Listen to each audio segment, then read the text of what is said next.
Rika Desert Navigator 1/5. When Rika hits the enemy player, the top card of your deck gets warped this turn. I put this into a warp deck and I took it out again because, well, we just had a lot of other things to do with the warp deck, and it ended up not being the card that actually was the most beneficial. But I think this card actually plays really well in more non-warp decks because, like, most of the time, like, it is actually when you don't have that many warp cards that you feel a little bit better about hitting people with Rika. Ranked-wise, I think this card has legs. Not like an amazing amount of legs, but it's another slow red card that actually gets card draw if you play it, and it's doing that in sort of the same vein as Reliquary Raider, but it's a little bit less controllable and it has a better stat line. So yeah, aggressive, interesting, kind of fun, has a good play pattern. I really like the design of this card. I like how survivable it is. I like the fact that it's an explorer, true, that definitely does some cool things. And yeah, like overall this card seems to get you card advantage in red, which is something that you're really looking for in Fire. So yeah, this card seems reasonable in ranked. I'm looking forward to seeing people actually build decks with her. I've heard some positive reports on her already, and I think that there are definitely decks out there that play Rika and feel pretty happy with her. She runs well, of course, with accelerated evolution and any sort of like silly flipping effect. If you're doing like scares with like the masks and stuff, that's probably more of a draft strategy. If you're doing Shard of the Spire decks, like there may be a Shard of the Spire deck out there that's like a tier 3 or a tier 4 deck. Pretty unlikely, but you know, seems pretty cool. Rika overall, like, she carries weapons well, she's got a beefy body, like she's just doing the things that you want her to do, and most of the time I think she's actually going to get you at least 1 to 2 warps, so seems reasonable. Could definitely do some stuff with her. Certainly a card to keep an eye on, and overall, like, not a bad choice in ranked or draft. Rusty Granamotive, 1/4 Berserk. When it attacks, you get +1 power this turn. Oh, I like this card. This is one of the better ramp cards. The +1 power is free, and it is a little bit less conditional than Champion of Impulse, and it's a little harder to kill than Champion of Impulse. And it's a Grenadin, which means that you can combust and sell it afterwards, and you can one time get a +2 power bonus off of it to really super ramp something out if your opponent is dirtling hard. So all of those things are just kind of like big upsides over Champion of Impulse, which is a card that didn't see enough play, and I always kind of liked. Yeah, this is a cool ramp card. You can do some cool things with it with ramp tributes. I would say this card belongs in a couple of ranked decks, and it's fairly strong in draft, although it is a little bit trickier in draft because you have to leverage the Berserk ability a little bit better and find some ways to actually buff Rusty Granamotive and get some value out of it. If you can't put weapons on Granamotive, then it's only a mediocre draft card because the ramp is only so helpful in draft. But overall, this card survives most of the time, gets you the power bonus most of the time, doesn't usually get the Berserk power bonus most of the time, but when it does, it really punishes control decks, and that's kind of a thing you want to do. So yeah, seems reasonable. This card is okay. Pretty average overall, but such a fun design, and so good to play. War Painter, 0/4, units you draw get +1 strength. That benefit is actually good enough. Like, it's solid in draft. You feel okay with a 0/4 most of the time. It is just a decent defensive unit that also doesn't trigger tributes, which is always good if your opponent is trying to fake attacks or do things. This can deny your opponent some interesting value in draft, and I would say that overall that's pretty strong.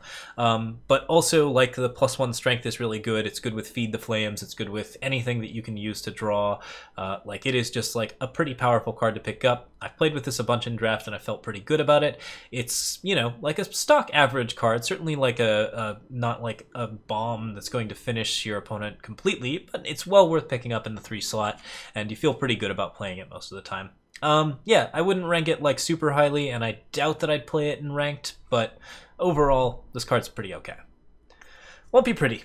I'm on record saying I hate this card. I didn't like the design. I didn't like the sort of play pattern because, like, the ability to, yeah, the choose 2 enemy units thing is kind of weird. I don't like the fact that it's fire when it is clearly a shadow effect, and dealing 6 damage to a unit should just be killing that unit. Like, there's not really a reason why you would choose to deal damage to something here. It's just killing a unit. And if it doesn't kill a unit, then it's even worse, which is, oh, that's so frustrating.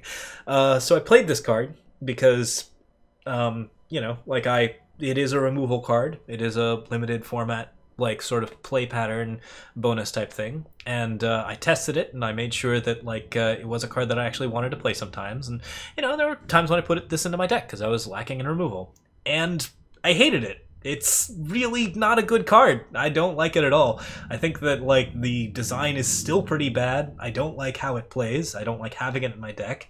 It feels really bad to draft. It's not fun in ranked. I don't like this card at all. Yeah, this card is not very strong, so don't play it in ranked. This card has like maybe some fun with Kriva.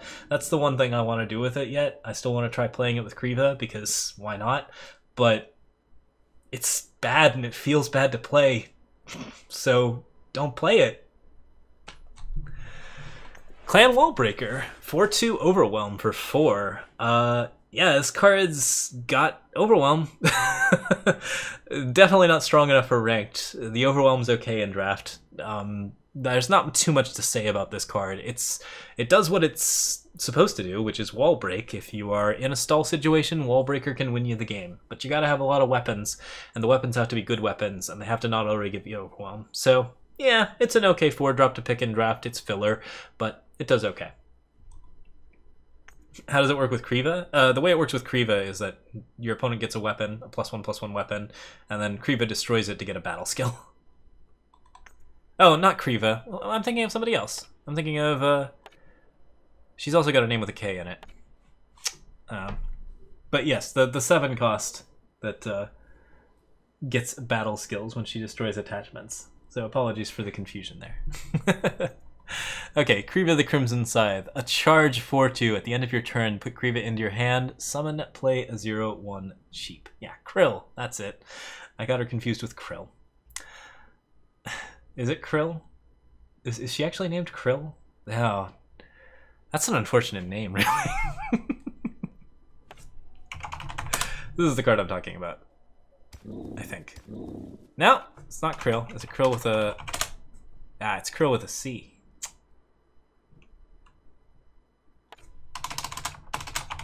Alright, anyways. We're gonna call her Krill with a K, though.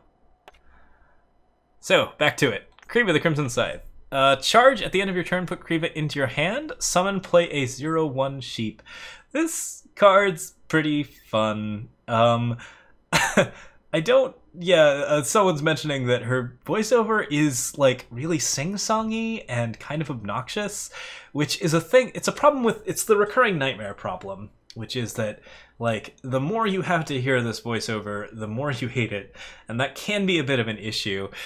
She's got, like, kind of a sing-songy something... I don't remember the rhyme too well. It's actually not that easy to hear, but overall this card's like a fun, creepy shepherd, and is pretty delightful to play sometimes.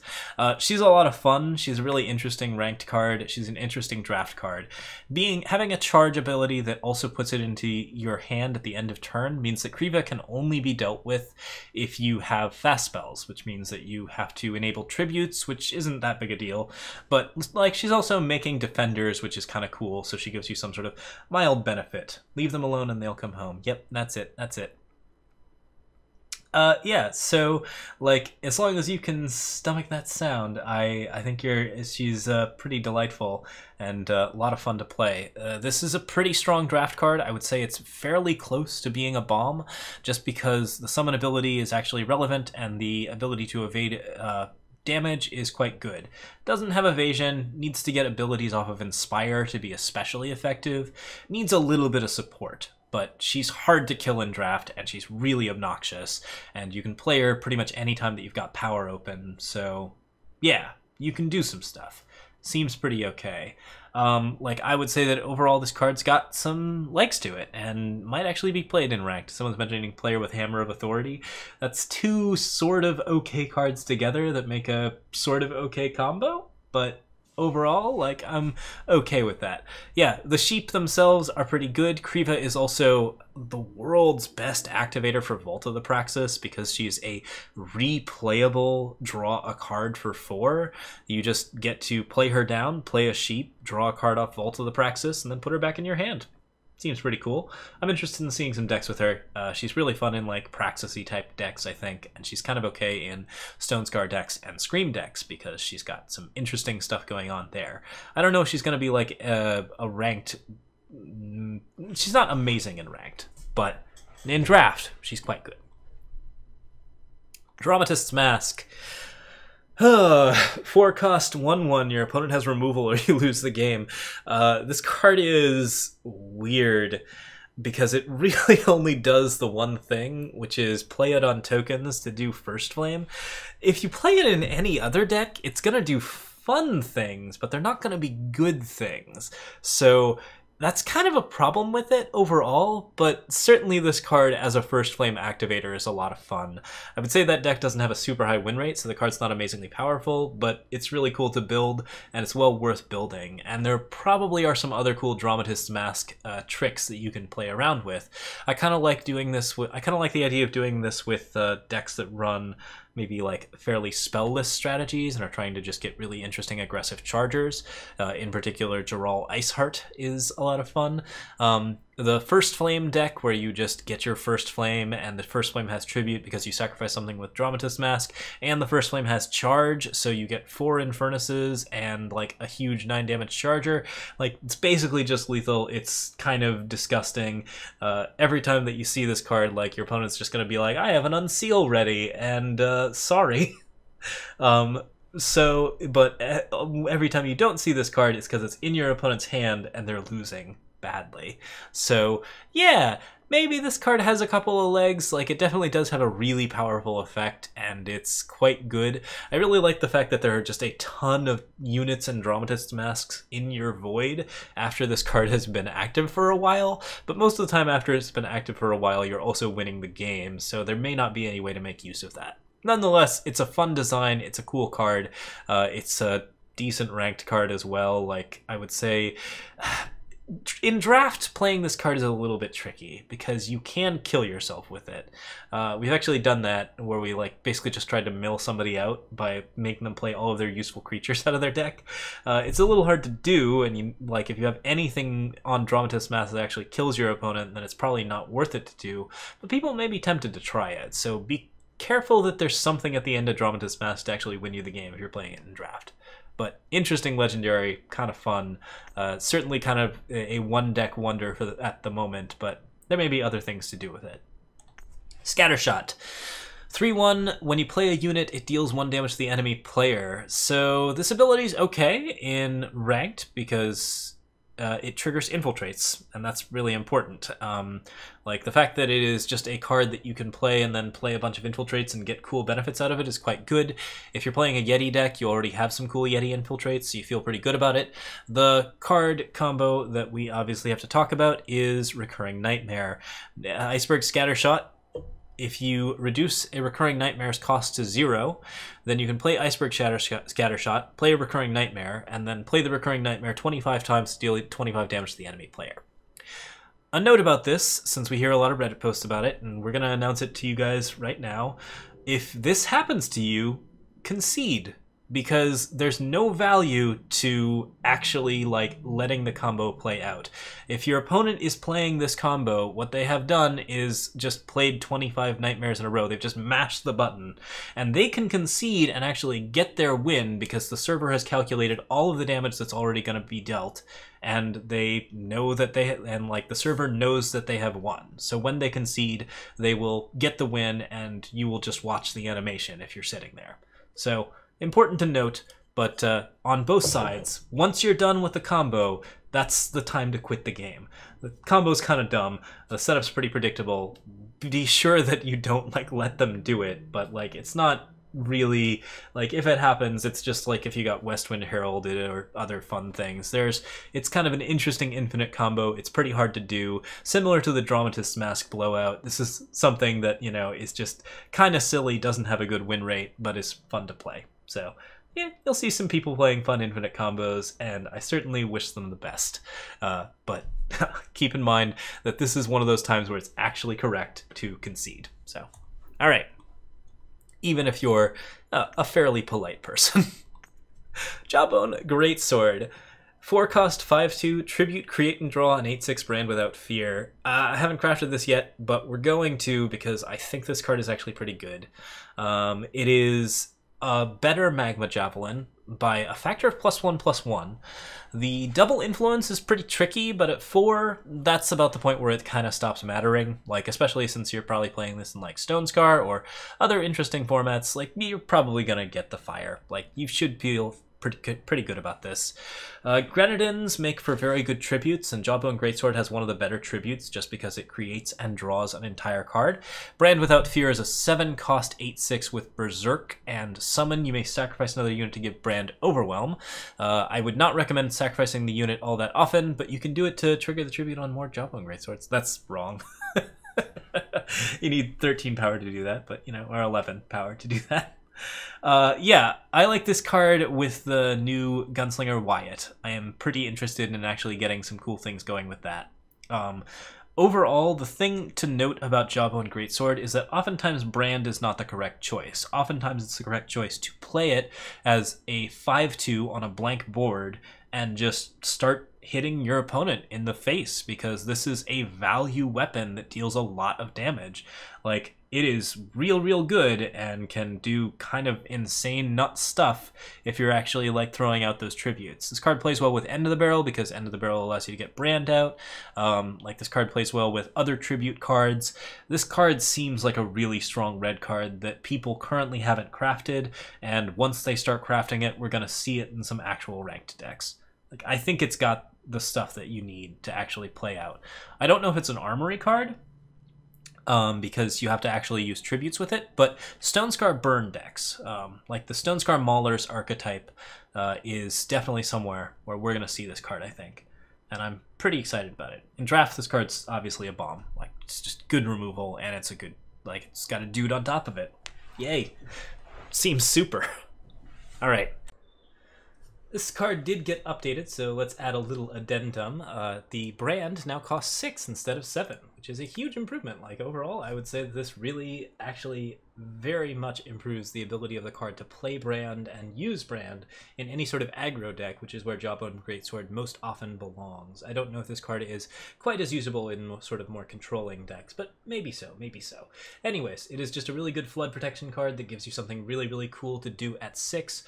6 is way more castable than 7, and 8/6 for 6 is really efficient and a very nasty unit with Berserk on it. So this card's quite reasonable. I highly recommend it, and it plays very well in any sort of mono fire deck. It plays particularly well with Long Barrel and Wyatt, because Wyatt is a good way to enable the tribute and get some benefit off of it very easily. So yeah, this card's amazing, and I think it's actually one of the better cards now that it's got that 6 cost brand. Good stuff. Overheat. Give a unit +5/+2 this turn, and Scout. This is a slow spell. Arrgh. As far as the like sort of big expensive spells that don't do a lot and also Scout are, this one's probably the worst of them.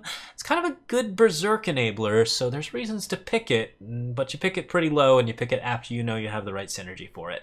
Overall, there are a lot of better fire cards that actually do good things, so like you pick this lower than a lot of other spells and also than a lot of other units. In ranked, you never play this at all. Like, scouting is nice, but you don't need to do it at 4. Scale Channel Sorcerer. 4 cost 2/4. When you play a spell, it gets +2 strength this turn. I don't like this as much as Fevered Scout. It's a little bit more survivable, so it gets the combo you want out of it. The art on it's kind of nice, but like, yeah, there's not really all that much about this that I really like. Like, I would say that the ability is just like a little bit iffy. You kind of have to have like, it's a really predictable trick if you're attacking with the Scale Channel Sorcerer, but most of the time people are going to be happy to trade with Scale Channel Sorcerer because Scale Channel Sorcerer is a 4 cost unit. So like, even if like you have some spells that actually give it the extra strength bonus, it doesn't give it any survivability, so playing the spells doesn't give you any card advantage. I'm really low on this card even in draft, and I definitely don't think it's a ranked playable card. But if you're playing super spell heavy, then this is a low pick that has some good synergy. Welding Torch. 3/2, Spellcraft 3, play a torch. Yeah, this card's decent. So, like, there's a 2/3 weapon for 4 called Spiked Buckler, and that card's actually okay. There's a 3/3 weapon for 4 in green now, and that card's amazing. And you don't need the Spellcraft at all for that to be good, but the Spellcraft is fine. Welding Torch is a 3/2. I think that of the 3, that is actually the least valuable. Like, the 2/3 might actually be better than the 3/2, but it's an okay aggressive card to be putting on some things. It gives you enough health to give you some survivability. The Spellcraft for the Torch is really difficult, but at 7, like, a Torch is still gonna be a card. Like, in draft, you're real happy to play this. In ranked, I don't think you need 12 torches, so you probably just play, like, Torch and Blazing Renegade, or, not Blazing Renegade, oh, I'll remember her name at some point. The 4-cost 3/1 that entombs for a Torch. So, seems unlikely that this card sees play in ranked, but it's a solid, like, draft role player. Spellcraft is a fun mechanic. I'd pick this up, you know, not super highly, but it's a weapon that actually benefits you. So if you're playing any weapon strategies or spellcraft synergies, or you are actually planning to get to 7 power and you need some sinks, then this is a card that gives you, like, not only a good sink, but also something good to do at 4, so you don't just sit on your 7 drops. Really quite worth it. Zuberi Outlands Warlord. 3/5 when it attacks, the top unit of your deck gets strength equal to his strength. Inspire, units you draw get double damage. So that's a really strong Inspire. It's a fairly strong ability, and if you have a bunch of evasive units, Zuberi can definitely do some work. This card's weird and wibbly and very slow for a fire card with a lot of delayed gratification on it. But I'd say overall there's nothing wrong with the design, like, or at least with the play pattern, rather. Like, the design is really interesting just because it is a card that, like, yeah, it does so many strange things. But, like, when you're looking at the play pattern, this card's pretty fun. Like, it's got some cool stuff that actually, like, is very relevant. It's got a stat line that you're usually pretty happy with and allows you to be defensive while you wait for your cool stuff to happen. And, like, the attack ability is okay and certainly decent. The Inspire ability is really fun. You want ways to get double damage on units because double damage is a really powerful skill. Yeah, this card seems like it's gonna be strong. But at the moment, like, I don't know if there's a deck that currently takes it. Certainly get building with that, because there's probably something there. I think I've seen this in some warp decks that have actually had a pretty happy time. It has a lot of fun with Shadowglass Mage in particular, because you can see that the Shadowglass Mage is on top, you can attack, you can then warp the Mage, and the Mage has Overwhelm.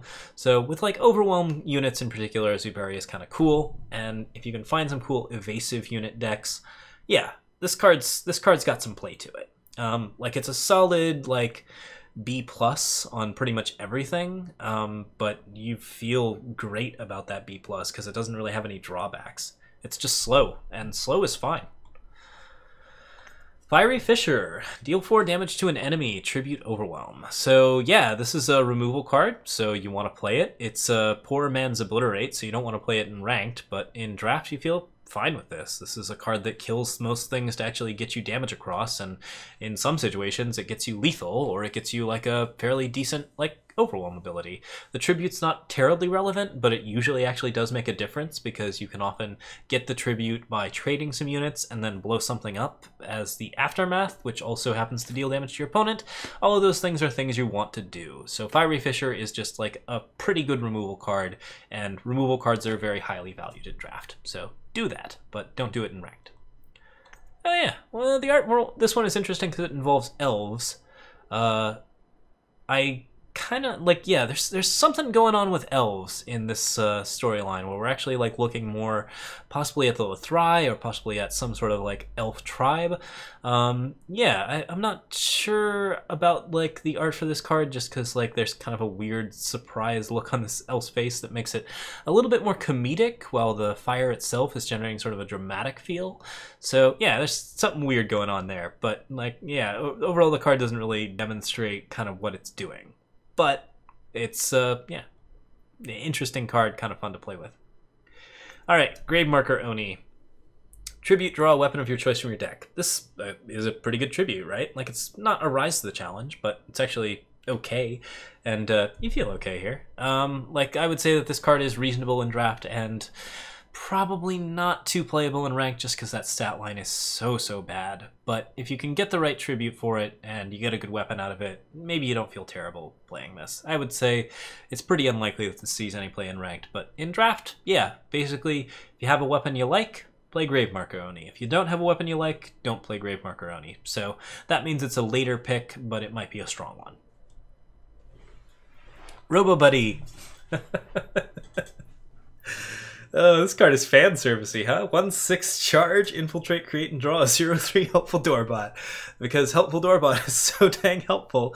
Like, accelerated evolution might want this, or accelerated, yeah, is it accelerated evolution? Accelerated impact might want this deck, this card. It's great that the best of the Grenafriends has a Grenafriend of his own. I like this card flavorfully. I don't like this card like in any sort of ranked or draft sense. Like the flip card for it is pretty cool, but like overall, yeah, I don't know. In draft, you're kind of okay with having a 6 health unit, but at 5 is kind of tricky. The charge is not terribly useful, the infiltrate's not terribly useful, so you kind of just evaluate this as a 1/6 for 5 with charge. It doesn't do anything amazing, but if you got a Shard of the Spire, then this is certainly the card you want. So, like, I'm happy this card exists. I don't want to play it, but if there's the right circumstances, it's a blast. So, yeah. Wildfire Sansari. A 3/3, when you play a spell, it gets +1/+1 in quick draw this turn. This is a better spell effect than the one that gets extra attack, because this actually allows you to trade spells for card advantage. So, or trade spells to trade units better. That's, you know, that's okay. You can actually play this card in draft and feel pretty good about it. Stat line's a little bit weak in ranked, so wouldn't really see a lot of play.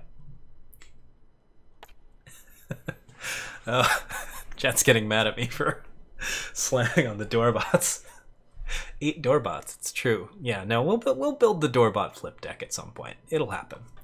Birthright. At the start of each player's turn, they play the top card of their deck. This card's probably actually pretty strong. It's weird because playing the top card of your deck is your opponent's deck. Your opponent gets to do this first, which is something. And also, if your opponent's playing any sort of big stuff deck and the big stuff is bigger than your stuff, then you've really made a mess out of things. That being said, this card plays pretty well with like Great Kiln Titans and other kind of like big sort of relic based strategies. It plays okay with red ramp, and like if you are playing a minimal amount of cards to get to Birthright and the rest of it's all top end, then you're gonna get advantage out of this card. But the card does not itself impose advantage because it costs you a card, and then your opponent is getting the same thing out of Birthright that you are. So it's possible that Caleb has gotten himself into a very sticky situation. Like overall, like this card is not a draft card. Man, it would be a fun draft card, but ranked-wise, I think there's a deck for it. And I think that deck will have kind of a silly, fun amount of play to it, and might actually have some competitive level to it, similar to Knucklebones, because it is just a big relic that you play in red that actually like turns the rest of the deck into a good deck. So if you can get to it, then yay. Dashing Rapscallion, 5/5 Berserk. When it attacks, she gets +2 strength. That's almost playable in ranked. Like, it's a big Berserker, which means that it's fairly survivable, and the attack ability means that she basically kills you, like, almost always. Like, with a Shugo tactic, this card is pretty dang close to lethal every time. Like, this card is kind of really just, like, she announces very loudly that she's going to kill you, and then because she's a 5/5, she sometimes does. That's almost okay enough. Like, in draft, this card is bananas, and it's a really, really good rogue. Like, I would say this is certainly a high pick in draft, because all you have to do after you get this card is make sure that you have ways to get this card across, and yeah, she's kind of ridiculous. In ranked, this card is, like, hard to play, but maybe. Monocolor 5/5, you know, a little bit tricky. End of the barrel. Warp, +8 power this turn. Tribute, +10 power this turn instead. Okay, so here's where I'm at with warp rankings. I listed my warp rankings before when we were spoiling, and they've changed around a little bit. I listed, I think it was end of the story, end of the barrel, or sorry, end of days, end of the barrel, end of the line, end of hostilities, end of story. And I've actually swapped a lot of those. I thought that end of the line was really good, and end of the line, it turns out, is really good. And I'm actually kind of at the position where I'm putting it more or less in first. End of the barrel, though, might actually make a close second. Like, this card is very useful most of the time. Like, it feels pretty good to warp. The +8 power means that you can play out really, really nasty stuff very early. Getting a Lava Blood on 6 is no joke. Getting a Caleb on 6 is no joke. Like, anything where you just basically just play this card for a quick ramp, you don't usually feel too bad about it if you've got something at the top end that you really want to play. Like, I feel good about getting Claw of the First Dragon out a little bit early. I feel good about, like, getting... Like, there's just good stuff in red that you're feeling okay about. And the addition of cards like First Flame as well have made you feel pretty good about, like, what this card does. Also, this card works well in warp decks because it allows warp chains to continue to advance because you are getting more power off of your warps. And I found that in warp decks I felt really good about this card.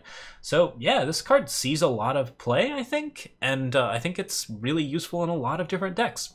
So I'm ranking this one fairly high. In draft, it doesn't do anything unless you have big cards. So if you have big cards, then yes, you'll definitely draft it because it's a legendary. So once that happens, get some final shots or something, and maybe you'll be okay.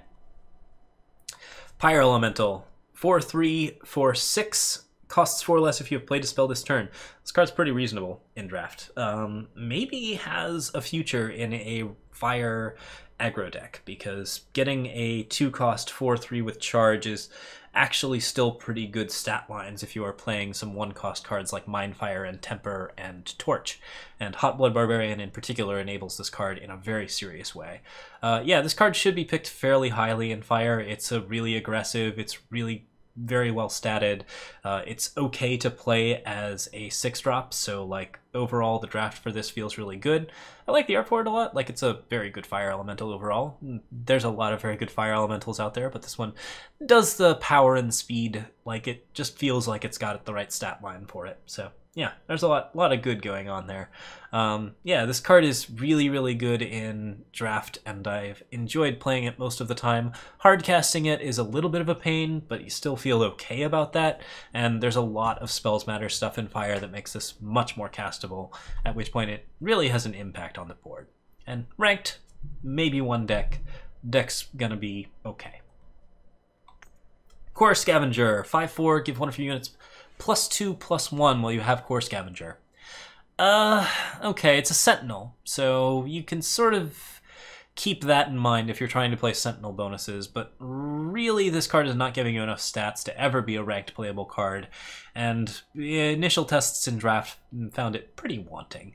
I would say that, like, it's not an awful summon effect, and it's not an awful thing to, like, spend your 1/7 drop on if you're playing in draft, but like, for the most part, it doesn't really do enough, and it doesn't really do enough in the ways that you want it to.